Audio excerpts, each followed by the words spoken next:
இந்த மாதிரியான மாநாடுகள் தொடர்ந்து நடக்கிறதுனால இல்ல ஏதாவது ஒரு பெரிய மனமாற்றம் ஏற்படும் அப்படின்றது கூட ஒரு விஷயமா கூட பண்ணியிருக்கலாம்ல. முருகன் மாநாடு நீங்க என்ன பேசுனீங்க? ஏற்றத்தாழ்வே இல்லாம இருக்கணும், ஜாதி ஏற்றத்தாழ்வு இல்லாம இருக்கணும், ஜாதி தீண்டாமை இல்லாம இருக்கணும், எல்லா கடவுளும் ஒரே கடவுள் தான். நான் ஒரிசால போய் தமிழன் ஒருவன் வந்து ஆழ்வதா அப்படிங்கறதெல்லாம் தவறுன்னு பேசினாங்களா? என்ன பேசினாங்க? வெறுப்பை விதைப்பது, ஜாதி ஏற்றத்தாழ்வை இன்னும் மறைமுகமாக ஆதரிப்பது. திமுகக்கு வந்து இது ஒரு பதற்றமான ஒரு சூழ்நிலையை வந்து ஒரு கொடுத்திருக்கு அப்படின்றத இப்ப பதற்றம்லாம் போடல. நீங்க ஏதோ கண்டினியூ பண்ணுவீங்கன்னு நினைச்சா அந்த மாதிரி எந்த பதற்றமும் கிடையாது. இல்ல தொல் திருமாவளவன் அவர்கள் இப்போ விபூதி அழிச்சது அது எவ்வளவு பெரிய ஒரு சர்ச்சையாச்சுன்றதை நீங்க ஒத்துக்கிறீங்களா? எதுக்கு விபூதி அழிக்கணும்? இது ஒரு மதத்தை புண்படுத்தும் அப்படின்றத யோசிக்கலாம். ஒரு கோயிலுக்கு போயிட்டு வந்தாரு, அது உங்களுக்கு தெரியல. இப்போ நீங்க என்ன ஒரு கோயிலுக்கு வரணுன்றீங்களா, வரக்கூடாது? உங்களை எப்ப பார்த்தாலும் எல்லாத்தையும் சந்தோஷப்படுத்திக்கிட்டே இருக்கணுமா? அவர் நெத்தி அவர் அழிக்கிறாரு, அவர் மூக்கு அவர் சிந்துவாரு, அவருக்கு ஸ்கின் அரிச்சதுன்னா அவர் சொறிவாரு. ஏன் சொல்லிடுறாரு? இதே இது பண்ணும்போது உங்களுக்கு ஏன் மனசு புண்படல? இது நீங்க வேற மாதிரி எடுத்துட்டு போகாதீங்க. அழித்த போது உங்களுக்கு மனது புண்படவில்லை. இந்து பெண்ணை பிஜேபி எம்எல்ஏ ரேப் பண்ணி அவங்க ஃபேமிலியே வண்டி ஏற்று கொண்ட போது உங்களுக்கு புண்படலை. இந்து மக்களினுடைய கல்வி நீதியை நிறுத்தும் போது உங்களுக்கு புண்படலை. பாதிக்கப்பட்ட இந்து மக்களுக்கு நிவாரண நிதி கொடுக்காம நிறுத்தும் போது உங்களுக்கு புண்படலை. இதே இந்து மதத்தினுடைய உரிமைக்காக, விடுதலைக்காக, இந்த மக்களினுடைய உரிமைக்காக விசிக கேஸ் போடல, உச்சநீதிமன்றத்தில் கேஸ் போட்டு வாதாடி. அப்புறம் அதெல்லாம் உங்களுக்கு தெரியல. தம்மா துண்டு 1/2 இன்ச்சு விபூதி அழிச்சது உங்களுக்கு கஷ்டமா இருக்குது. நான் ஒன்று கேட்குறேன். உத்தரப்பிரதேசத்துல ஒரு போலீஸ் சாமியார் கூட்டம் நடத்தினா 140 இந்து மக்கள் வந்து கூட்டத்தில் நசுங்கி செத்து போயிட்டாங்க. யாருக்கும் புண்படலையா? அதுக்கு ஏதாவது ஒத்த வார்த்தை பிஜேபியில் யார் அக்கௌண்டபிள்னு கேட்டிங்களா? இப்போ தீவிரவாதிகள் கொண்டதெல்லாம் இந்து மக்களை தானே. வந்து துப்பாக்கியால் சுட்டுட்டு போனாலும் தீவிரவாதி தப்பிச்சு போயிட்டான்ல, அவனு பிடிக்கல. கொல்லப்பட்ட இந்து மக்களுக்கு நீங்க உங்க மனசு புண்படல? புல்வாமால பாதிக்கப்பட்ட ராணுவ வீரர்கள் உடல் செதறி செத்து போனாங்க 42 பேர். அவங்க செத்து போகும்போது எப்படா இவ்வளோ கிலோ ஆர்டிஎக்ஸ் வந்து நாட்டுக்குள்ள சுத்திக்கிட்டு இருந்தது, என்னடா அங்கே கழட்டிட்டு இருந்தீங்கன்னு பிஜேபி அரசை பார்த்து கேட்கணும்னு மனசு புண்பட்டவங்களுக்கு அப்ப கேட்கல? யார் எதை செய்கிறார்கள்ங்கிறத பொறுத்து தான் உங்களுடைய மனசு புண்படும்னா நான் உங்களை கேள்வி கேட்க தான் செய்வேன். இந்து குழந்தைகள் செத்தும் போது என்ன பண்ணீங்க? லாவண்யா மரணத்தை வைத்து ஒரு கேவலமான வேலையை அண்ணாமலை செய்யும் பொழுது உங்க மனசு புண்படலையா? இந்து மக்களுடைய உரிமையை பறிக்கும் போது உங்களுக்கு மனசு புண்படலையா? இந்த பெண்ணை ரேப் பண்ணி கொண்டும் போது உங்களுக்கு மனசு புண்படலையான்னு கேட்கிறேன். மேல் திரௌபதி கோவில் அப்படி நடந்துச்சு அப்படின்னு சொன்னா எத்தனை ஊடகங்கள் அந்த ஊர்ல இருக்கக்கூடிய வரக்கூடாதுன்னு சொல்றவர்களை உட்கார வைத்து, உரிமைக்காக போராடுறவங்களை உட்கார வைத்து எந்த ஊடகங்கள் பேசியிருக்கு? போய் நீங்க அந்த சிக்கல் நடந்த இடத்துல மக்கள் கிட்டயே போய் டைரக்டாவே போய் பேசுவீங்க. நான் என்ன கேட்கிறேன், உலகமே பார்க்குது இப்போ அப்படிங்கும்பொழுது இந்த ஜாதி உள்ள வரக்கூடாதுன்னு சொன்ன மக்கள் உலகமே பார்க்கும் பொழுது தைரியமா பேசிடுவாங்களா?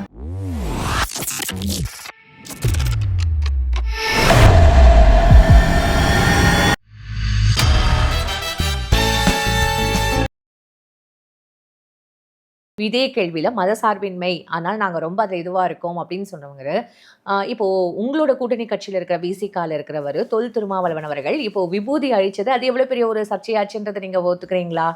எதுக்கு விபூதி அழிக்கணும்? கோவிலுக்கு போயிட்டு வந்துட்டு இப்போ நான் வந்து மதசார்பின்மை, நாங்க வந்து இதெல்லாம் வந்து நாங்க பின்பற்றோம் அப்போ அப்படின்னு நீங்க எவ்வளோத்தையும் சொல்லிட்டு எதுக்கு கோவிலுக்கு போயிட்டு வந்து அந்த விபூதியை அழிக்கணும்? அதை நான் 1/2 மணி நேரம் வச்சேனே, அது உங்களுக்கு தெரியலையான்னு கேட்கறது வந்து இது ஒரு மதத்தை புண்படுத்தும் அப்படின்றத யோசிக்கலையா மேம்? அவர் கோவிலுக்கு போயிட்டு வந்தாரு, அது உங்களுக்கு தெரியல? அது மேம் நீங்க அதுக்குள்ள இருக்கிற ஒரு விஷயத்தை நீங்க பாக்குறீங்களே தவிர அவர் கோவிலுக்கு போனாரு, அதை ஏத்துக்கிறீங்களா இல்லையா? இப்போ தோழர் அவர்கள் அவர்கள் வந்து கோவிலுக்கு போனாருங்க. இப்போ நீங்க என்ன ஒரு கோவிலுக்கு வரணுன்றீங்களா, வரக்கூடாதுன்றீங்களா? அது அவர் கோவிலுக்கு போயிருக்காரு, நீங்க சந்தோஷப்படுறீங்களா? கோவிலுக்கு போயிருக்காரு, கோவிலுக்கு போயிட்டு வந்து சந்தோஷமா இல்லையா? முதல்ல அதை சொல்லுங்க மேம். இந்த விபூதி கதைக்கு வரலாம், அப்புறமா வரலாம். கண்டிப்பா சந்தோஷம் தான். சந்தோஷம். அப்புறம் உங்களை எப்ப பார்த்தாலும் எல்லாத்தையும் சந்தோஷப்படுத்திக்கிட்டே இருக்கணுமா? அவர் நெத்தி அவர் அழிக்கிறாரு, அவர் மூக்கு அவர் சிந்துவாரு, அவருக்கு ஸ்கின் அரிச்சதுன்னா அவர் சொறிவாரு. ஏன் சொல்லிடுறாரு? இதே இது பண்ணும்போது உங்களுக்கு ஏன் மனசு புண்படல? இது நீங்க வேற மாதிரி எடுத்துட்டு போகாதீங்க. அழித்த போது உங்களுக்கு மனது புண்படவில்லை. இந்து பெண்ணை பிஜேபி எம்எல்ஏ ரேப் பண்ணி அவங்க ஃபேமிலியே வண்டி ஏற்று கொண்ட போது உங்களுக்கு புண்படலை. இந்து மக்களினுடைய கல்வி நீதியை நிறுத்தும் போது உங்களுக்கு புண்படலை. பாதிக்கப்பட்ட இந்து மக்களுக்கு நிவாரண நிதி கொடுக்காம நிறுத்தும் போது உங்களுக்கு புண்படலை. மேம் இது ஒவ்வொரு சொல்லிட்டு இருக்காங்கல்ல இப்போ நீங்க டிஎம்கே கவர்மெண்ட் கூட வெள்ளை அறிக்கை விடுங்க அப்படின்றத கேக்குறாங்கல்ல. நிதி அறிக்கை கொடுக்கலன்னு நீங்க கேட்கறதுக்கு வெள்ளை அறிக்கை நீங்க வந்து இது வரைக்கும் செலவு பண்ணதுக்கு வெள்ளை அறிக்கை கொடுங்கன்னு சொல்லிட்டு வெள்ளை அறிக்கை வெள்ளை அறிக்கை வரும். முதல்ல நீங்க விபூதியில இருந்து வெள்ளை அறிக்கை இந்த டாபிக்கை முடிச்சுட்டு நீங்க அதுக்கு போங்க. நான் என்ன கேட்கிறேன், இதுக்கெல்லாம் புண்படாத உங்களுடைய மனம் விபூதியை அழித்ததுக்கு புண்படும்னா உங்களுடைய நோக்கம் என்ன அப்படின்னா, விபூதியை பெரிசாக பேசி விபூதியை பெரிய விஷயமாக பேசி கொடுக்காத 2200 கோடி ரூபாய் ஏன்டா கொடுக்கல பக்கி அப்படின்னு சங்கிகள் சட்டையை பிடிச்சி யாரும் கேட்கக்கூடாது அப்படின்னு இந்து மதம் அப்படிங்கிற போர்வையில ஒளிந்து கொண்டிருப்பவர்கள் கேட்கிறார்கள். சரிங்களா? இதே இந்து மதத்தினுடைய உரிமைக்காக, விடுதலைக்காக, இந்த மக்களினுடைய உரிமைக்காக விசிக கேஸ் போடல, உச்ச நீதிமன்றத்தில் கேஸ் போட்டு வாதாடல. அப்புறம் அதெல்லாம் உங்களுக்கு தெரியல. தம்மா துண்டு 1/2 இன்ச்சு விபூதி அழிச்சது உங்களுக்கு கஷ்டமா இருக்குது. இருங்க, உங்களுடைய மனசு புண்பட்டதெல்லாம் இருக்கட்டுங்க. நான் ஒன்று கேட்குறேன். உத்தரப்பிரதேசத்துல ஒரு போலி சாமியார் கூட்டம் நடத்தினா 140 இந்து மக்கள் வந்து கூட்டத்தில் நசுங்கி செத்து போயிட்டாங்க. சரிங்களா? யாருக்கும் புண்படலையா? அதுக்கு ஏதாவது ஒத்த வார்த்தை பிஜேபியில் யார் அக்கௌண்டபிள்னு கேட்டிங்களா? இப்போ தீவிரவாதிகள் கொண்டதெல்லாம் இந்து மக்களை தானே. வந்து துப்பாக்கியால் சுட்டுட்டு போனாலும் தீவிரவாதி தப்பிச்சு போயிட்டான்ல, அவனை பிடிக்கல. கொல்லப்பட்ட இந்து மக்களுக்கு நீங்க உங்க மனசு புண்படல? புல்வாமால நான் முதல்ல இதை கேட்கிறேன். புல்வாமால பாதிக்கப்பட்ட ராணுவ வீரர்கள் உடல் செதறி செத்து போனாங்க 42 பேர். அவங்க செத்து போன போது எப்படா இவ்வளோ கிலோ ஆர்டிஎக்ஸ் வந்து நாட்டுக்குள்ள சுத்திக்கிட்டு இருந்தது, என்னடா அங்கே கழட்டிட்டு இருந்தீங்கன்னு பிஜேபி அரசை பார்த்து கேட்கணும்னு மனசு புண்பட்டவங்களுக்கு அப்ப கேட்கல?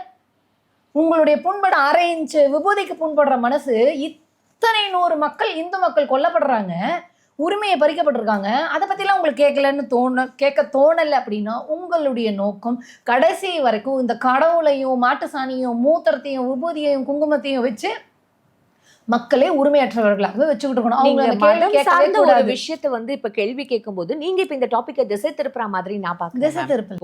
இதே வந்து மத்த ஒரு மதத்துக்கு நீங்க போய் இது பண்ணும்போது அப்போ அவங்க வந்து அவங்க மதத்துல ஒரு விஷயத்த மதிக்கும் போது அதை நீங்க இழிவுபடுத்துற மாதிரி செய்வீங்களான்றது இப்ப ஒரு கேள்வியா இருக்குல்ல.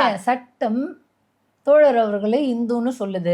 அவர் கோவிலுக்கு போயிட்டு வந்தாரு, கோவிலுக்கு போனபோது கிளுக்கிலுன்னு இருந்துச்சு, அவர் நெத்தியில அவருடைய விபூதியை கொஞ்ச நேரம் கழிச்சு அழிச்சிருக்காரு. உங்களுக்கு எங்க எரியுதுன்னு நான் கேட்கிறேன். சங்கிகளை பார்த்து நான் கேட்கிறேன், உங்களுக்கு எங்க எரியுது? இதே விபூதியும் குங்குமத்தையும் அமித்ஷாவும் மோடிஜியும் அழிச்சா உங்களுக்கு சந்தோஷமா இருக்குது, அதெல்லாம் உங்களுக்கு தப்பா தெரியல.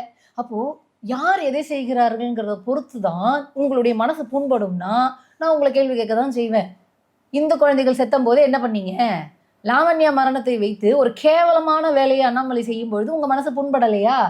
இந்து மக்களுடைய உரிமையை பார்க்கும் போது உங்களுக்கு மனசு புண்படலையா? அப்போ இந்த பெண்ணை ரேப் பண்ணி கொன்னும் போது உங்களுக்கு மனசு புண்படலையான்னு கேக்குறேன். இப்போ இந்த டாபிக் நீங்க பேசிட்டு இருக்கும் போது இப்போ ஒரு முஸ்லிம் ஒரு பொண்ணை வந்து தனுஷ்ன்ற ஒரு பையன் வந்து லவ் பண்ணி அவர் பார்க்க போகும்போது அவங்க வீட்டுக்கு பின்னாடியே இப்ப தற்கொலை பண்ணிக்கிட்ட ஒரு விஷயம் பத்தி இப்ப யாருமே பேசலன்ற ஒரு கேள்வியும் இப்ப அதான் கேட்கிறோம். இந்த சமூகம் ஒரு காதலை ஏற்றுக்கொள்வதற்கு கூட அறிவற்ற சமூகமாக, மனமற்ற சமூகமாக இருக்குதுன்னா உங்களுடைய ஜாதியும் உங்களுடைய மதமும் உங்களுடைய கடவுளும் உங்களுக்கு எல்லாம் என்ன சொல்லி கொடுத்ததுன்னு நான் கேட்கிறேன். எல்லாரையும் தான் பொதுவா கேட்கிறேன்.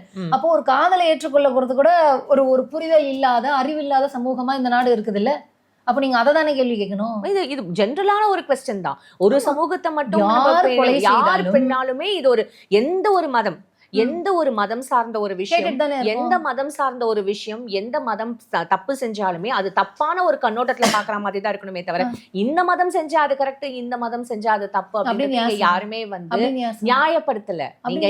நீங்க நான் இப்போ என்னோட ஒப்பீனியன் தான் சொல்றேன். இப்போ இந்த பெண் வீட்டில் வேற ஒரு மதத்தை சேர்ந்த ஒரு பெண் வீட்டுல வந்து இந்த பையனோட லவ்வுக்கு அக்செப்ட் பண்ணிக்கலாம், அந்த பையன் சூசைட் பண்ணிக்கிட்டான், அதை விசாரிக்க வேண்டியிருக்கு, அதுல ஏதாவது மர்மம் இருக்குமா, சட்ட ரீதியான நடவடிக்கைகள் எடுக்கணும், தவறு செய்தவர்களுக்கு தண்டனை இருக்கணும், இதெல்லாமே ஓகே. இதை யார் நியாயப்படுத்தினோம்? இந்த ஆசிஃபா கொலை செஞ்சவங்களுக்கு ஆதரவாக பிஜேபி போய் கொடி பிடிச்சு நினைச்சு அந்த மாதிரி யாராவது ஆதரவாக போய் நின்னாங்களா? இல்லை பில்கிஸ் பானுவை ரேப் பண்ண கொலையாளிகள், அது ரேப் பண்ணி அவங்க ஃபேமிலியை கொலை பண்ண அந்த அக்யூஸ்டுங்க குற்றவாளிகள் ரிலீஸ் ஆகி வெளில வந்தபோது பிஜேபிக்காரங்க போய் ஆர்த்தி எடுத்தாங்களா? அந்த மாதிரி யாராவது பண்ணாங்களா?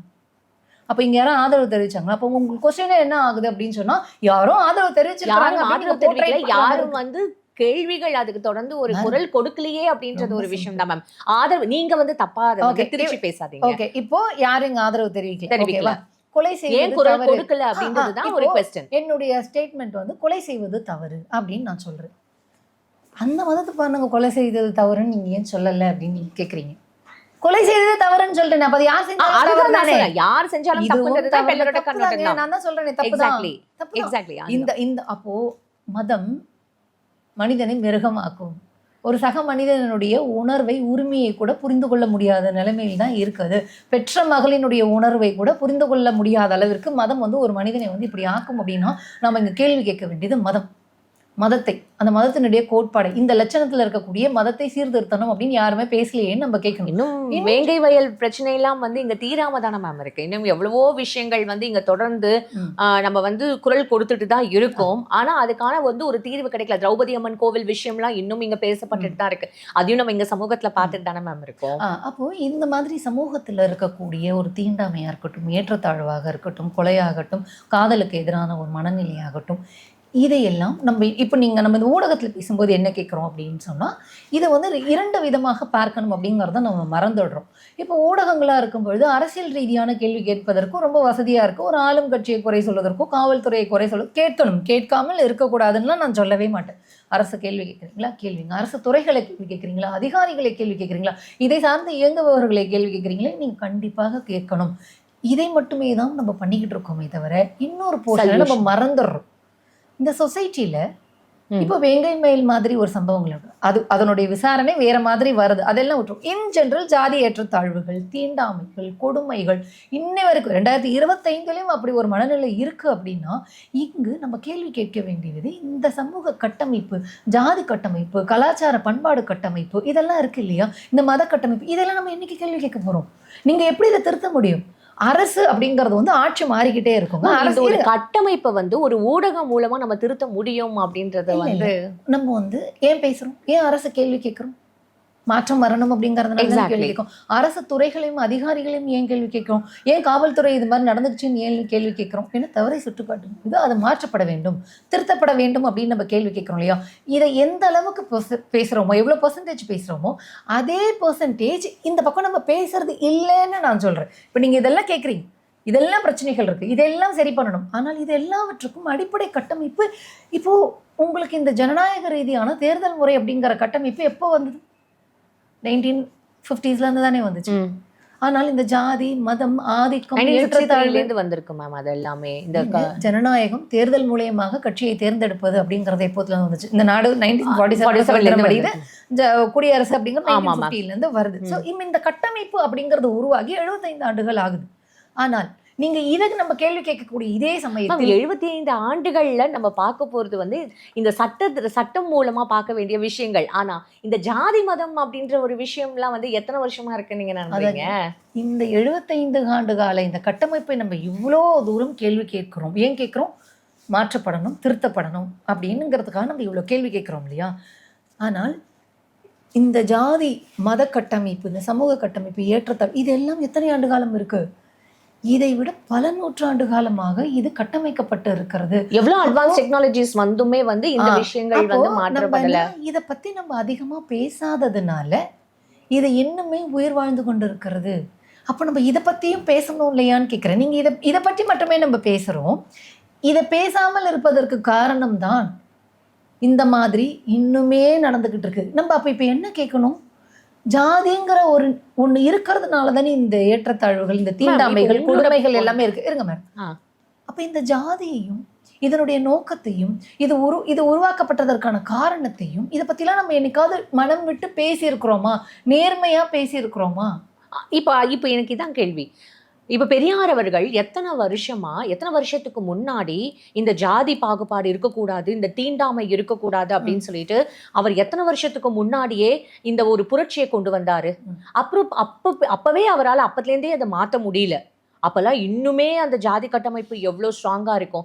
அப்பவே அவரால் மாற்ற முடியல அப்படின்னும் போது எவ்வளவு விஷயங்கள் வந்து அவங்களுக்கு புரிஞ்சாலுமே ஆனா அவங்க மனசளவுல அதை மாறதுக்கு அக்செப்ட் பண்ணிக்கல அப்படின்றத இந்த மாதிரியான ஒரு விஷயங்கள் நமக்கு ஒரு சான்றா தானே மேம் இருக்கு. இது சான்றா இருக்குதுங்க. நான் அதனாலதான் இந்த ஜாதி கட்டமைப்பு கேள்வி கேளுங்கன்றேன். இந்த ஜாதியை தூக்கி வச்சு ஆடிக்கிட்டு இருக்கிறவங்களே கேள்வி கேளுங்கன்னு சொல்றேன். இந்த மனநிலை அவங்களுக்கு ஏன் இன்னும் இருக்கு?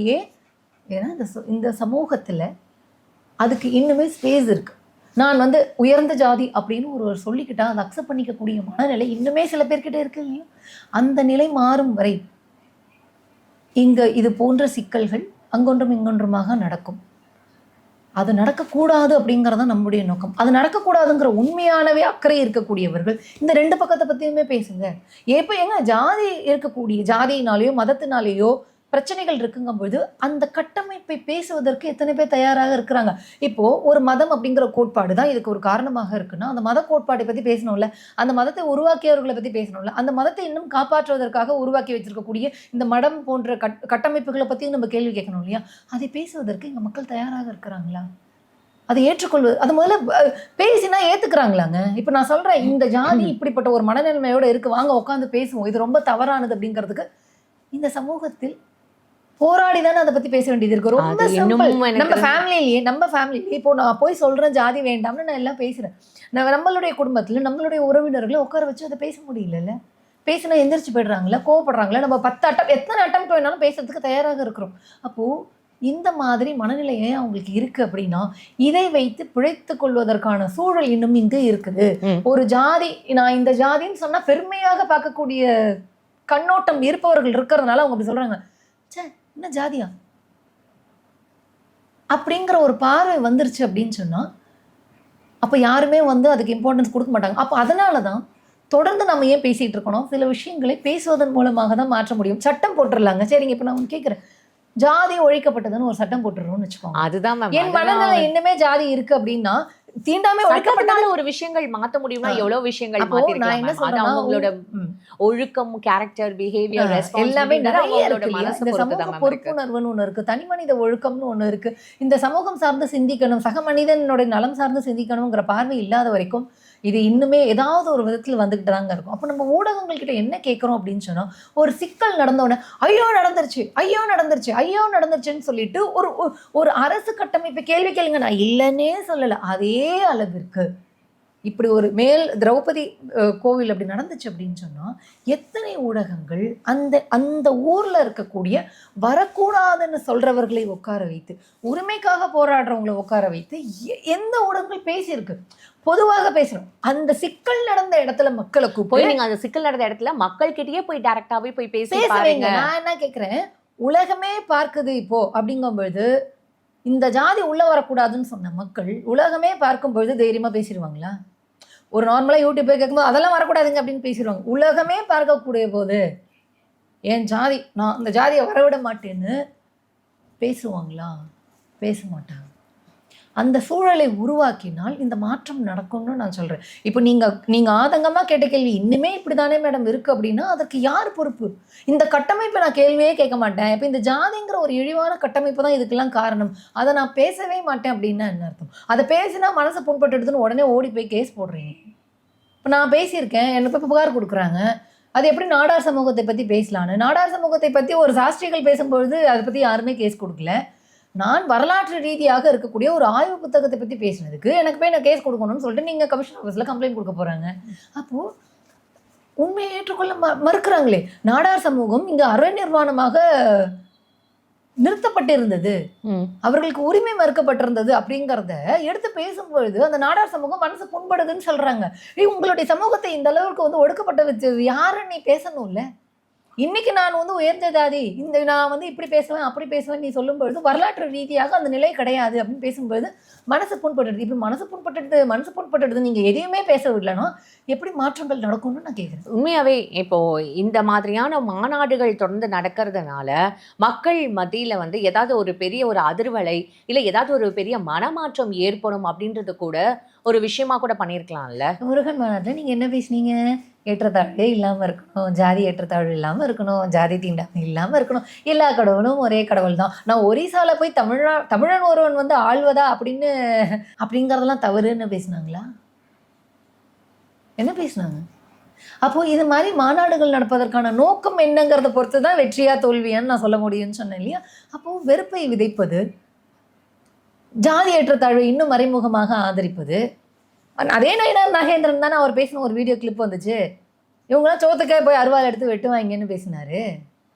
அப்போ அதே பிஜேபியை சேர்ந்த ராமஸ்ரீனிவாசன் சொல்றாரு ஒரு வேலைக்கு அப்ளை பண்றாங்கன்னு வச்சுக்கோங்களேன், OBC SC candidate Brahmin candidate apply பண்ணினா பிராமின் கேண்டிடேட்டை தான் அந்த கம்பெனியில் எடுப்பாங்க because they are most brilliant அப்படின்னு சொன்னது இதே பிஜேபியை சேர்ந்த ராமஸ்ரீனிவாசன். இதே பிஜேபியை சேர்ந்த கவுன்சிலர் உமானந்த் தான் சொன்னாங்க எல்லா ஜாதிக்காரனும் எல்லாம் கருவறைக்குள்ள விட முடியாதா, அது என்னடா உங்க அப்பா வீடான்னு கேட்டாங்க. அப்போ இந்த மாதிரி மக்கள் ஒரு மாநாடை நடத்தி, அதுவும் முருகன் மாநாடை நடத்தி அதில் என்ன வந்திருக்குது? Fine ma'am. ஸோ இதெல்லாம் இப்போ ஒரு பக்கம் இருக்கும்போது திமுகவுக்கு வந்து இது ஒரு பதற்றமான ஒரு சூழ்நிலையை வந்து ஒரு கொடுத்துருக்கு அப்படின்றது தான் இப்போ சமூக வலைதளத்தில் ஒரு பேச்சா இருக்கு. அதுக்காக தான் இந்த ஒரு டிஸ்கஷன் போச்சோம். ஃபைன். இப்போ இது ஒரு பக்கம் இருக்கு. நேத்து வந்து விஜய் அப்படி ஒரு பதட்டம்லாம் போடல, நீங்க ஏதோ கண்டினியூ பண்ணுவீங்கன்னு நினைச்சா அந்த மாதிரி எந்த பதட்டமும் கிடையாது. இல்ல மக்களுக்கு சொல்ல வேண்டிய கடமை அப்படிங்கிற அரசியல்வாதியினுடைய கடமை மக்களை அரசியல்படுத்துவது. சரிங்களா? அது விசிக தலைவரும் பண்ணிக்கிட்டு இருக்காரு, திமுக தலைவரும் பண்ணிட்டு இருக்காரு. அதை ஒட்டி சில நிகழ்ச்சிகள் நடக்கும்போது அதை பத்தி பேச கண்டிப்பா அதை பத்தி அதனால பதட்டம்லாம் நீங்க நினைச்சுக்க கூடாது. உங்களோட பொன்னான நேரத்துக்கு ரொம்ப நன்றி மேம்.